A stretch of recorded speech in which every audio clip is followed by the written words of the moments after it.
Okay, good morning. It was requested that I kind of go through the process of creating an anime character and deal with color and pretty much everything, sort of from start to finish. And I agree that is something that I would want to see. So this, I'm not going to try to do a full body kind of image. Going to stick with a head just because this can get fairly time consuming.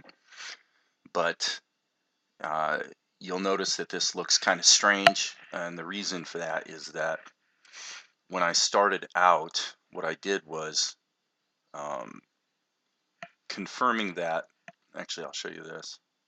I have a hotkey that I set up, Control Alt Delete minus, which moves the cursor to the center. So right now, it's here. If I hit Control Alt Delete minus, puts it here. So I can be sure that whatever I'm doing is properly centered.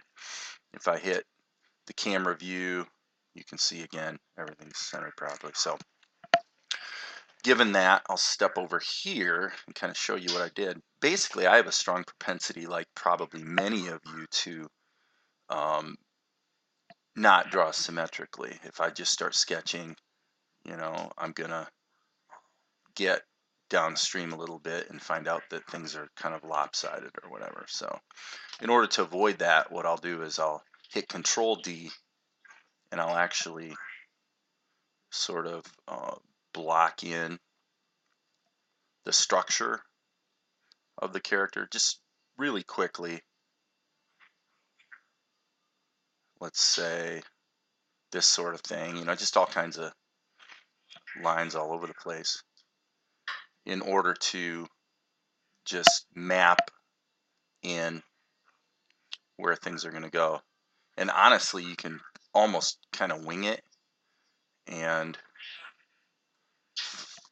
put in different, like for example, if I draw a line right there that's through that point, I say, okay, I'm going to go over here, make that about symmetrical, and then come back down to this same point.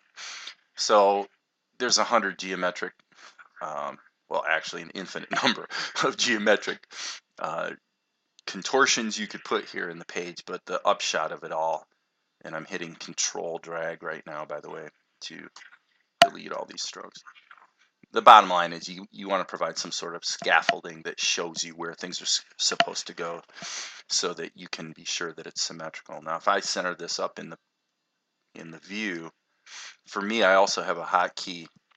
I'm operating in the front view, and for me, if I hit Control 1, it goes to the back view. Actually, that's not a hotkey I set up. That's in all.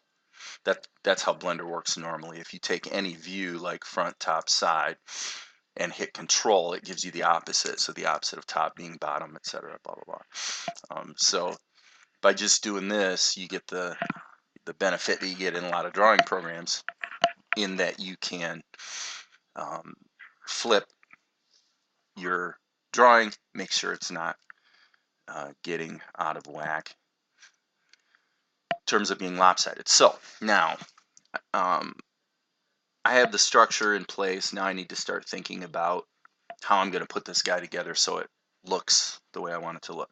Now what I'm going to do, usually you'll notice I have this layer called sketch. What I'm going to do is lock that layer. Actually, before I lock it, I'm going to turn the opacity down quite a bit. Okay, so now that's locked, and what that's going to allow me to do is go into some of these other layers, and everything that I do is still going to have the sketch over top of it. Okay, as opposed to putting like a background image in that's a reference, and then everything you draw, if it has solid colors, starts to cover it up. Notably, if you were going to use a background image as a reference, don't forget that you can, I'm just going to grab some image here. I don't even know what image that is, but you can select front in your background image. So if I hit front here and turn the opacity way down, I would actually get the exact same benefit with a quote-unquote background image, because in fact a background image can be a foreground image. Now that becomes really interesting later when you're compositing a scene and you might have multiple still images or image sequences that you bring into Blender as quote-unquote background images, but you can stack them up and layer them and effectively do a lot of compositing right here in the 3D view.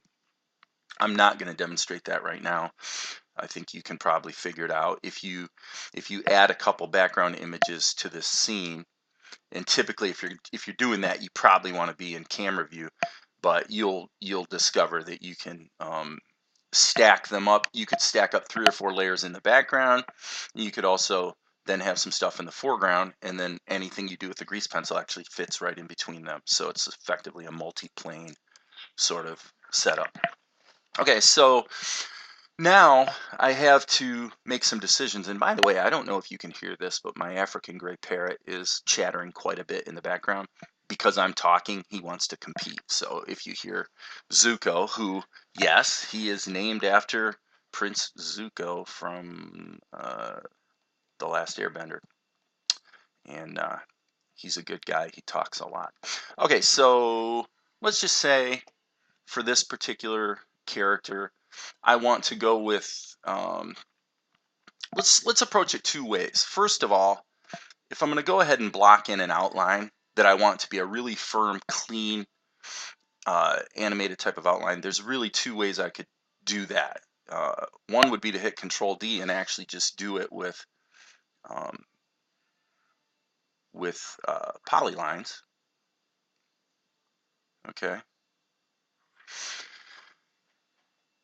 Okay, and if I say, well, yeah, but I want some curvature here and there, well, what I could do is hit L to select linked. And in my case, I set up, well, if you hit W, you can hit subdivide. Okay.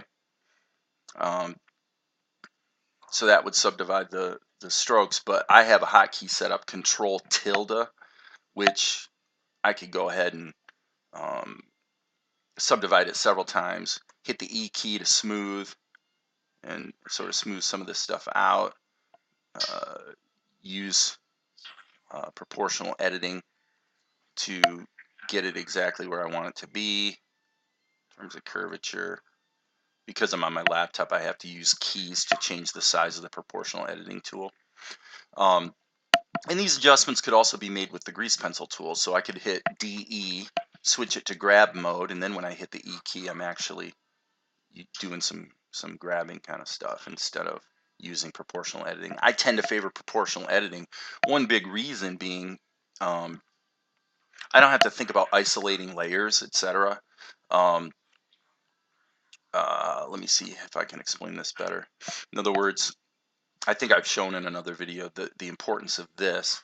If I have a lot of grease pencil lines, for example, if I unlock this layer and then this is set to projected 2D, then anything I drag around gets dragged as a unit. All layers, all colors, doesn't matter. If I set this to connected, then only the stroke that I grab is getting edited. Now I'm going to go ahead and lock down my sketch again. Okay, so now I'm going to, I think what I'll do is I'm going to duplicate this layer and then hide this one. Hit A to select all and say, okay, here's another way I could have done the same thing, which is to go, actually, let me switch to my ink. With the polyline tool, you get a bold, dark line no matter what, whereas if you're doing regular drawing, pressure comes into play. So I want to use my super smooth ink brush to ensure that I'm going to have full strength on my lines because I want a really bold line going on here. So I'm going to just go ahead and do this. Now this brush has smoothing built into it, and that smoothing can kind of work against you sometimes. So what I'm going to do is I'm just going to go like this, and I've shown this again in another video, but now I'm going to select all because these strokes are the only ones existing in this layer at this point. So now if I hit Control J, they're going to all be linked together, and I get the same benefit essentially that I got by subdividing the polyline. Okay, and I still want to do a little smoothing. Okay, so now I don't really want to draw this on both sides. I really want to just duplicate it. So I'm going to hit select linked. Actually, since there's only one stroke here, I obviously could have hit the A key to select all. Since I'm centered, since the cursor is centered, I can hit the period button, which means that any translations, like for example, if I rotate it, it's going to rotate around the cursor. So now I'm going to hit Shift M to mirror. Actually, no, I'm going to hit Shift D to duplicate. Okay, so I've duplicated my strokes. And by the way, it's important that proportional editing be turned off for this next move. I'm going to hit Shift M to mirror, X to mirror on the X axis. Okay, hit select all. And now I'm going to join these, and hopefully they'll join properly. They did. I was a little concerned that it would actually connect from here to here. And I was wondering about that. I wasn't sure if Blender was going to do that correctly. But okay, so now I'm going to go ahead and turn proportional editing back on. And I'm going to hit G to go on the Z axis and just stretch this up and hit the comma button so that I'm no longer centered on the cursor, but rather I'm centered on the selection. Okay, and just kind of ease that in, and that effectively gets these points to a place where they are going to be fully covered up by the hair. Now in my case, I have Control J set up as a hotkey. Let me see, is it, I believe it's join, Control J. Well, it doesn't seem to be working. Toggle cyclic. Not sure why my hotkey for toggle cyclic isn't working, but you know, we'll worry about that another time. No big deal. I always try to use hotkeys as much as possible. According to this, says change the shortcut. So apparently the shortcut's there, but just now it did not work.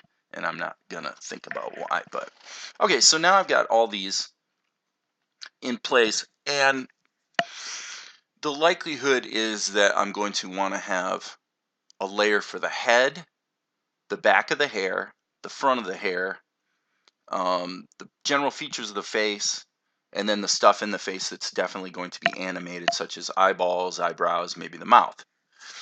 Okay, so let's keep this as simple as possible. Let's take these and let's just move them to a new layer. And I'm going to call this face. All right. Now, there's kind of a rule you want to follow, which is save early, save often. I'm going to go ahead and delete this layer now because it's just taking up space. Turn this one back on. Now, in my case, I have a hotkey set up to solo the active layer. So I'm going to hit the star key on my numpad. And now I'm going to hit A to select all and just delete those strokes. So I keep this temp layer clean, and right now, as you can see, I have it soloed. So I do all my basic drawing in the temp layer and then move it to the layer where it's going to ultimately reside. Okay, so now I'm going to unsolo that layer so that I can change some of the names here. Ink paint. Actually, let's go ahead and just set up some layers that I know I'm going to need. Hair behind.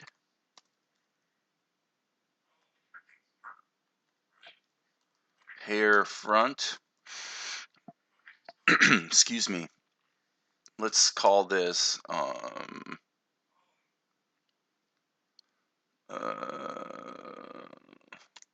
we'll just call it. Whoa, what just happened? Sorry. I must have hit, yeah, I hit the N key. I hit the N key with my mouse over this. Okay, I probably should explain this actually now now that that came up. This window here is in fact just another 3D window. So if I hit the N key, you can see it's a regular 3D window, okay? So the way I've structured my layout here is I want to be able to see the palette and the layers next to each other, because obviously if they stack too high, it starts to get a little bit cumbersome. You're always scrolling to get to what you want to get to. So for my purposes, I want them both to be there. So that's why I just use a 3D view with the N key invoked so that I actually have this panel in both of these, and this one is scrolled to the palette and this one is scrolled to the colors. So essentially these two panels are actually identical panels. Okay, so what was I going to call that? I was going to call that nose. And I would not in all cases, if I was going to create this face like fully baked, where most of the features of the face are all kind of baked into an image, and then I only have grease pencil layers for the stuff I'm going to animate, that's a good strategy in a lot of cases. In this case, I'm going to try to do everything sort of the grease pencil way. Okay, so now practically speaking, it makes sense for the sketch to remain on top. Okay, and let's go here. We've got hair behind here, front, nose, brows. Guess we want a layer for the mouth because again, we're assuming that it's going to want to be animated. Okay. And symmetrical, I'm going to call this symmetrical anime guy. Okay, you know, little life rule, save early, save often. In my case, Blender does not actually crash very often at all. There have been times when it seems to be a bit locked up and it almost always comes back to life. So not a big concern, but it's just good policy. Once you've gotten to a point where you wouldn't want to lose your work, just save it. You could save it incrementally under a different file name if that makes more sense for you. Okay. Excuse me. Sorry to cough in your ear, folks. Okay, so now back to the temp layer, which probably we want that to be on top as well, but not on top of the sketch. We want it to be on top of everything else. So we're always working on the top. And as I said, I'm constantly hitting Control S to save. Okay, let's deal with the hair. And for our purposes, let's just go to this color, and we want to pick a color that's pretty dark. Not necessarily going for realism here. It doesn't really matter what the color is, but, and for my purposes, I'm also going to call this hair. Now, one thing that you want to consider from a sort of data management standpoint is that a lot of what you're accomplishing with your layers, you could accomplish with your colors. And this is just a matter of taste as you're working, how you know, out of control you want your work environment to become, because once you start getting a lot of layers happening, it's like I try to really avoid doing a lot of scrolling, you know, having to scroll, you know, if this was like this and I'm constantly having to scroll up and down to get to what I want to get to, I find that frustrating. So in my mind, I sort of have a rule that if I got so much going on that that both of these are getting longer than, you know, to the point where they have to be scrolled, then in my opinion, I've probably made the project too complicated and things should probably be baked down into a simpler format. But the reason I mention that is that you could have, for example, I'll just show you this right now. If I could go hair front, duplicate this color, will this let me? Yeah, copy color. And I'm going to call this hair behind. All right. And just for organizational purposes, I'm going to move this up here. Okay. I could put this on the head layer. If the hair is not going to be animated, which in some cases it would be, but if it's not, if essentially the skull and hair are going to be a static element and aren't going to be animated, then there's really no reason to put them on separate layers. Okay. It probably goes without saying that if I go draw some hair stuff,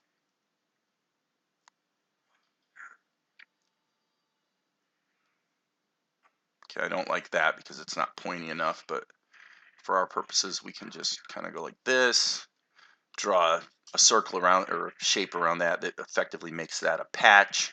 Okay, so now I could select all of these and I can move these, hit the M key and move that to hair behind, okay?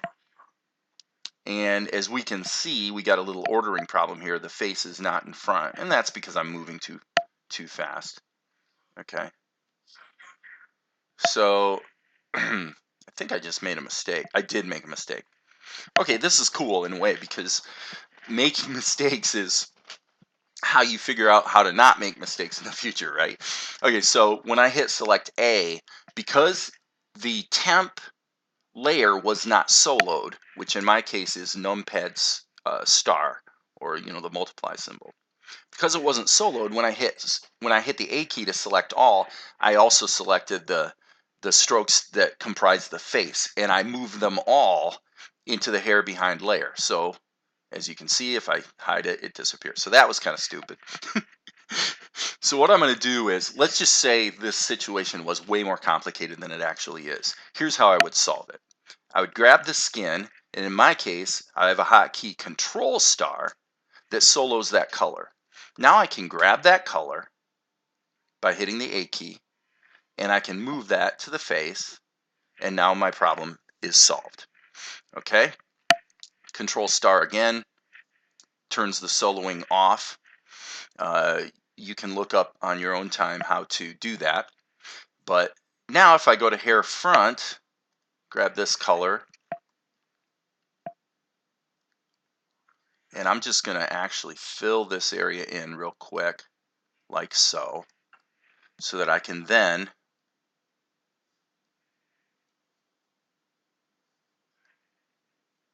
add this stuff.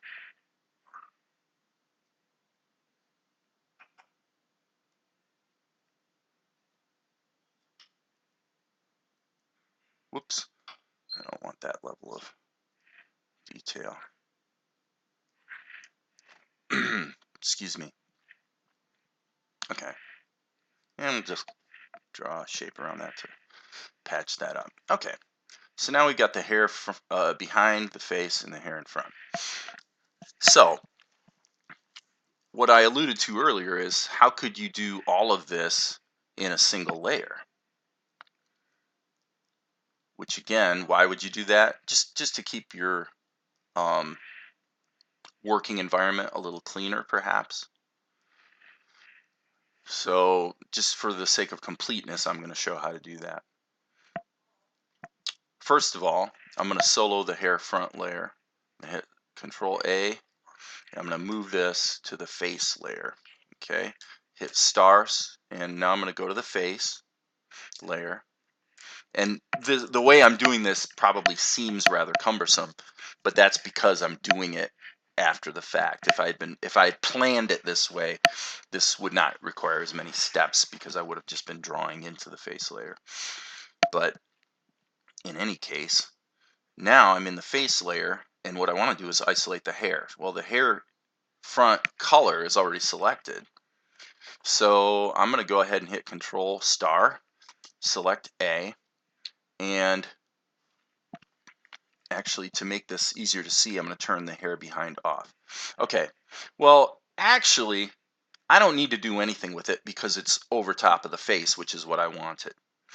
Okay,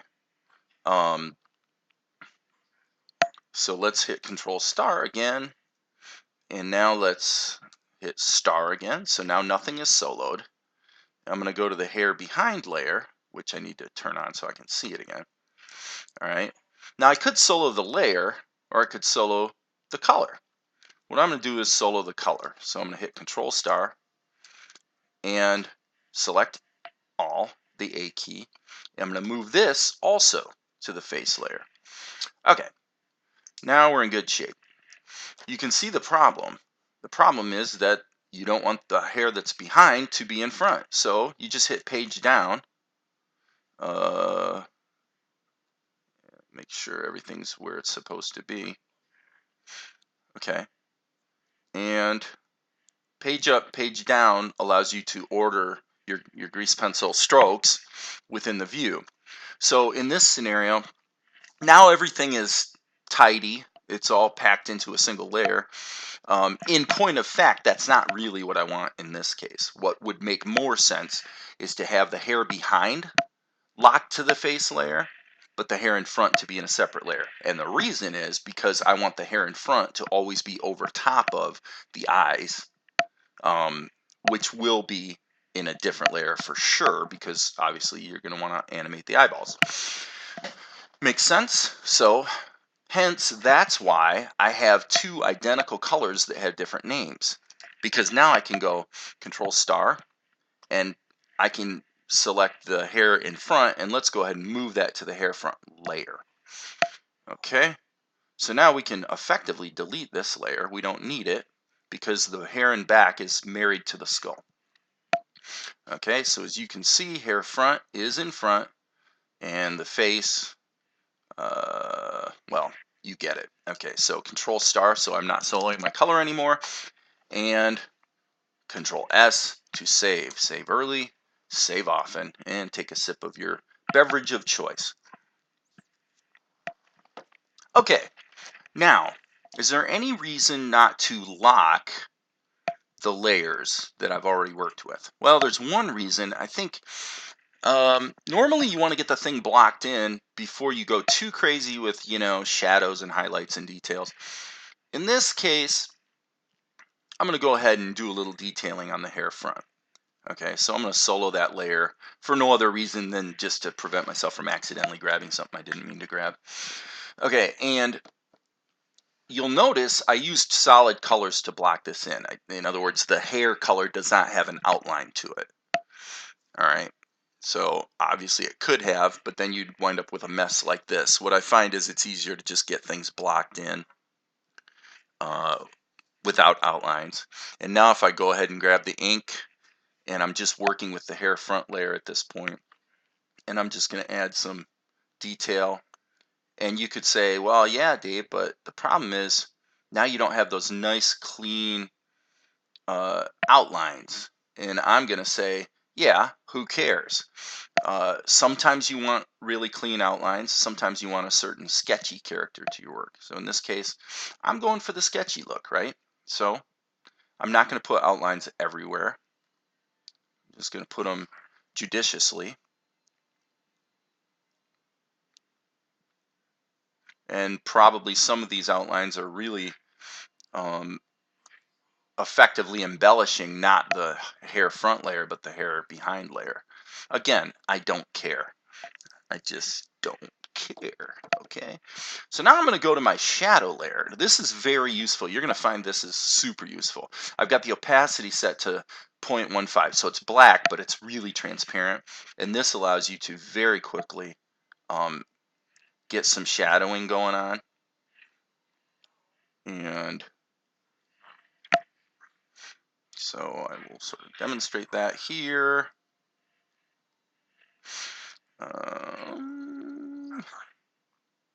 I actually think I'm going to go ahead and put this like so. Actually, boy, you know what I think?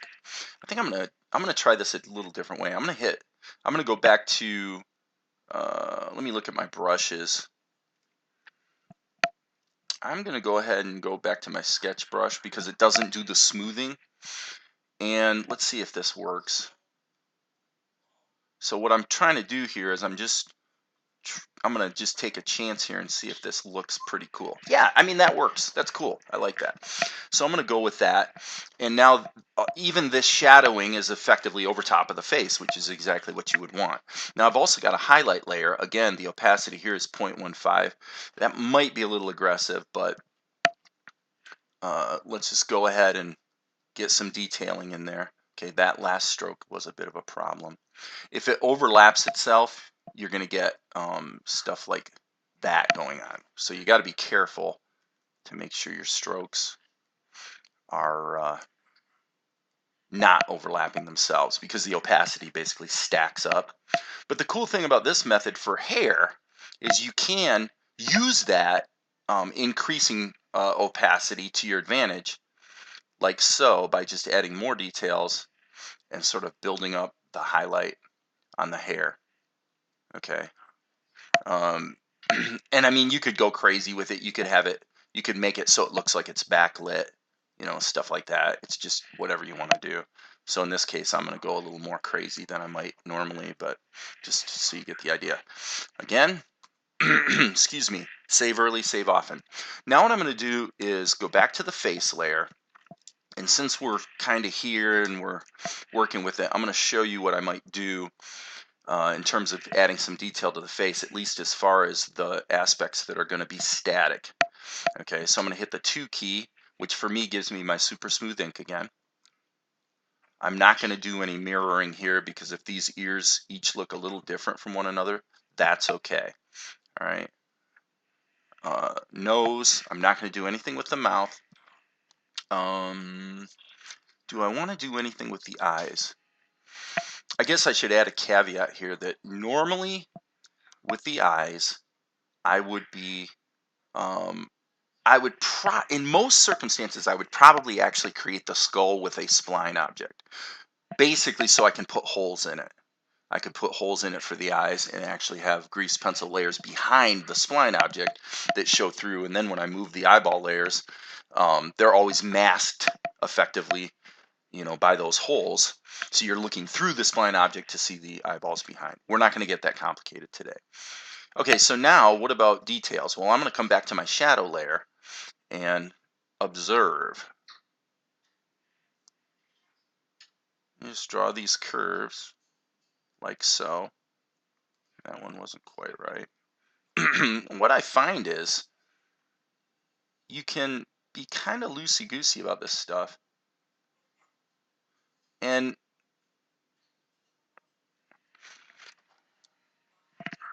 it doesn't have to be perfect in terms of, coming right up to the edges and all that.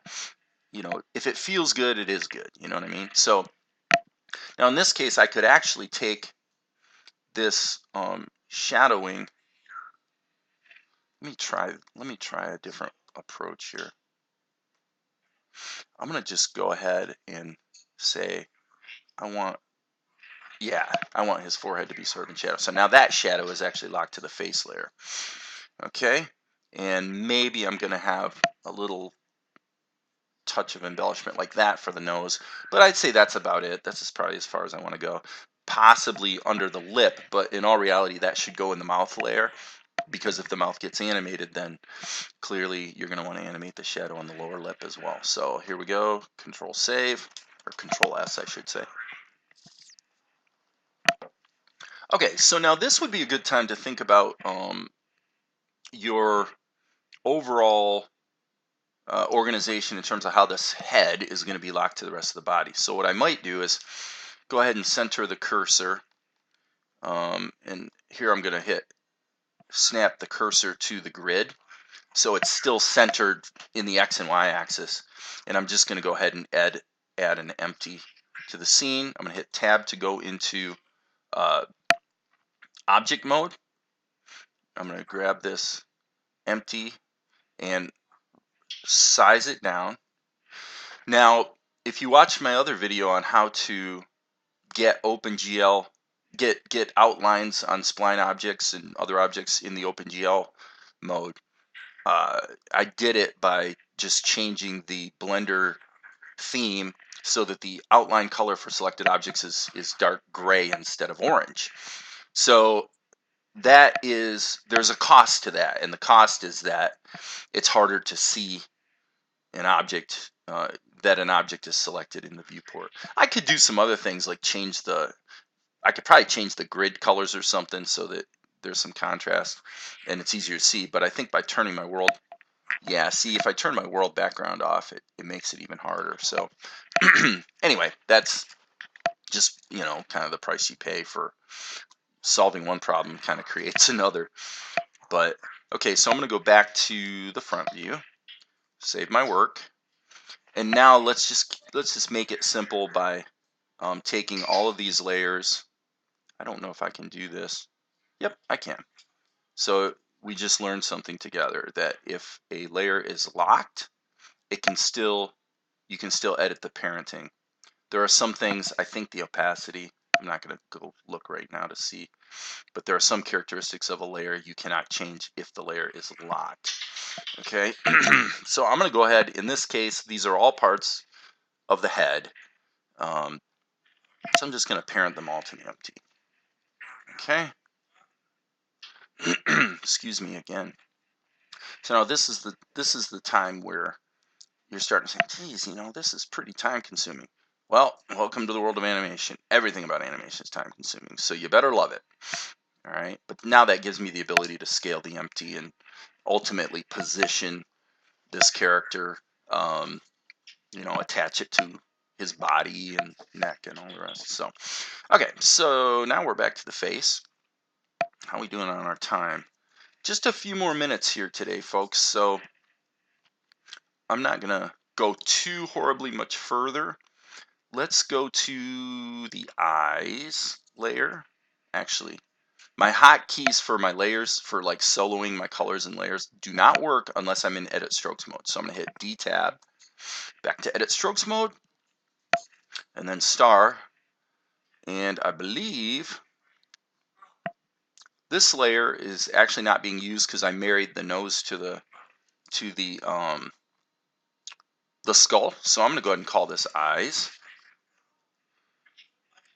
And here's how we're going to do the eyes. Actually, I'm going to go ahead and solo this layer. This is going to be important because the way I'm going to do this. Right now, the eyes layer is in front of the hair front, and I don't want that. I want it to be behind it. So now I'm going to grab a white patch, and I'm just going to draw a shape that I think is kind of sort of what I want. Okay.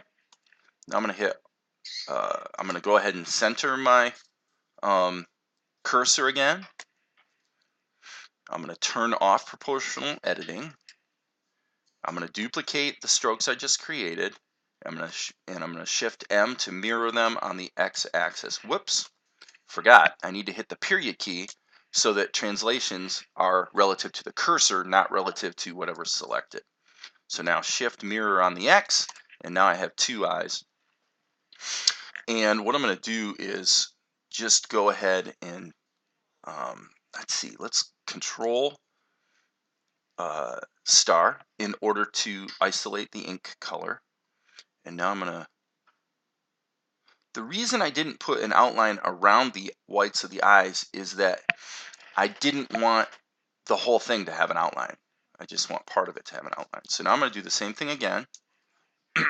Excuse me. Duplicate, Shift M on the X.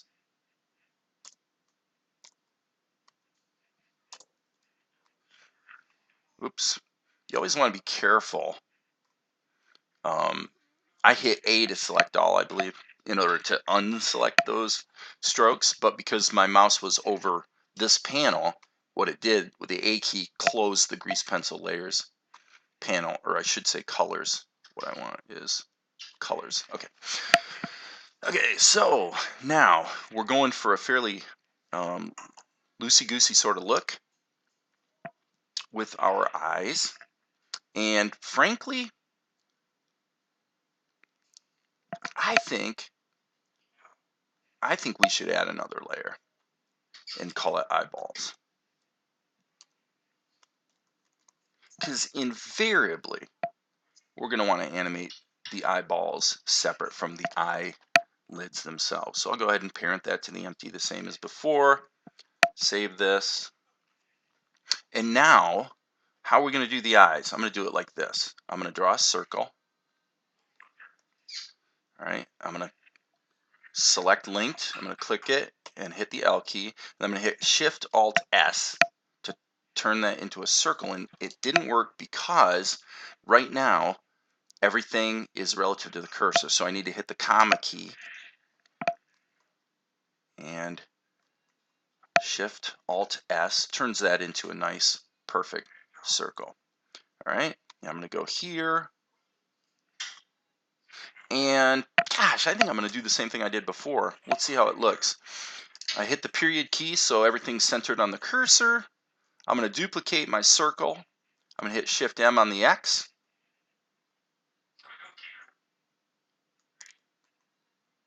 And did that work or not?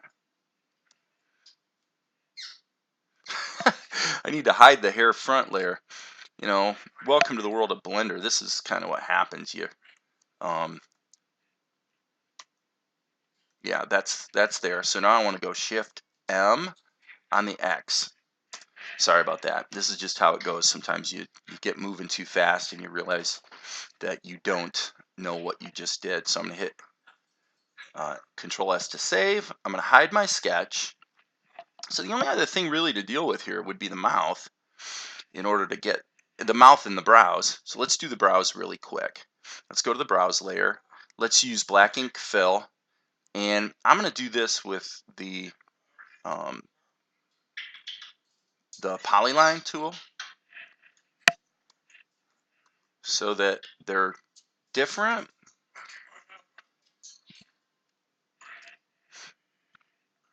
Okay, and we're probably going to want connected proportional editing to be turned on so that if we make a modification to it, it sort of behaves as expected. And then also, let me see if the black ink fill is used anywhere else in this scene.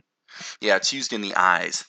Let's let's isolate the brows layer, select all, and let's move those. So for me, it's Control M. I'm going to move them to hair front. Okay, so I want the brows to be the same color as the hair. Do I want them to have an outline? Actually, I think I do. So I'm going to copy this color, and I'm going to take my outline color, my ink color, and give it an outline. Select this, Control M to move those to that color, and then let's rename this to brows. Okay, save early, save often. Let's go to the, let's hit star to no longer isolate that layer. Let's go to the mouth layer. We're going to make this really simple and quick. Let's just draw a shape. Let's grab our shadow color and put a shadow under the mouth. Excuse me. Okay.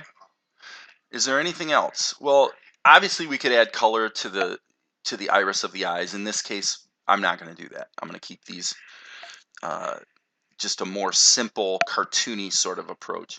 So I'm in the eyes layer, and I do want to add a shadow. So I'm just going to grab an arc here. That wasn't quite what I was after. Okay. And there's our anime character.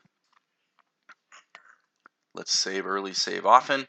And now, if you want to animate things, let's say we want to change his overall expression. Let's go to frame 6 and let's just kind of see what we can do. First of all, let's turn on projected 2D on the proportional editing. Actually, before we do that, I'm going to come back here and I'm going to do a little bit of smoothing on his chin because I'm really not happy with that. Okay, that's better. Always make sure your base, your base keyframe of 0 is what you want, because it can be a pain if you get downstream with a bunch of keyframes to have to go in and edit every frame previously. And that is where having things on separate layers and colors can definitely make things easier. But so now I'm going to just go to frame 6 and I'm going to hit G key on the Z axis, and then I'm going to go ahead and expand the range of the proportional editing. So this is just going to be a slight stretch, very slight stretch to his whole figure. Okay. And now what we say is, well, we want the eyes to open wide, like he's surprised or something. Okay, so, well, how would we do that? Well, first thing is we would look at the brows. The brows are going to go up. So let's solo the brows layer so we can't accidentally grab the wrong thing. Okay, I'm going to turn proportional editing. I'm going to turn the range down a bit. And then just adjust it as you see fit.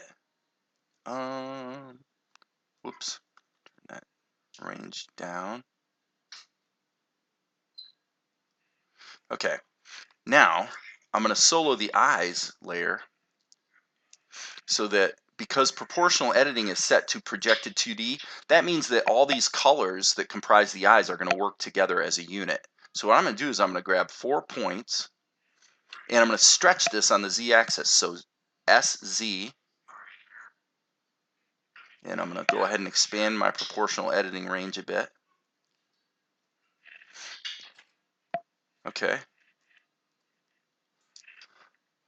And in the mouth layer, let's say he's going to be making like an O shape. And so instead of manipulating this stroke, I'm just going to delete it. I'm going to go ahead and hit X, delete the stroke. And for simplicity, I'm going to delete that stroke as well. Grab the black ink fill and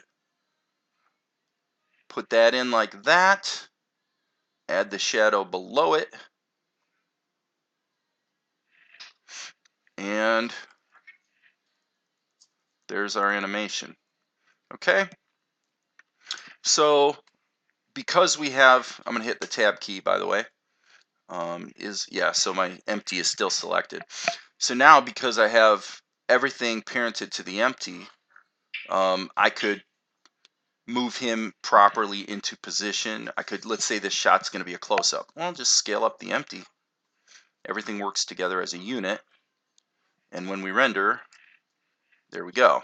So now what I'm going to do is go ahead and go to the camera view, put him here, and for our purposes, let's change our OpenGL render options so it renders the sky instead of transparency.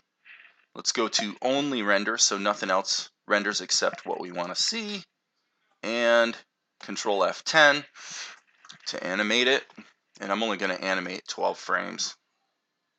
Well, actually, it's set to go to 24. That's only going to take half a second, so we'll let that go. Okay.